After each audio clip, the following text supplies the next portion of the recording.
Hi, in this video, I am going to show you how to install GCam 9.6 on your Infinix Note 10 Pro.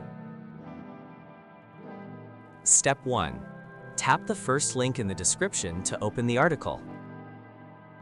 Step 2. Scroll to the download section and download the GCam APK file. Step 3. Follow the How to Install guide for step-by-step instructions.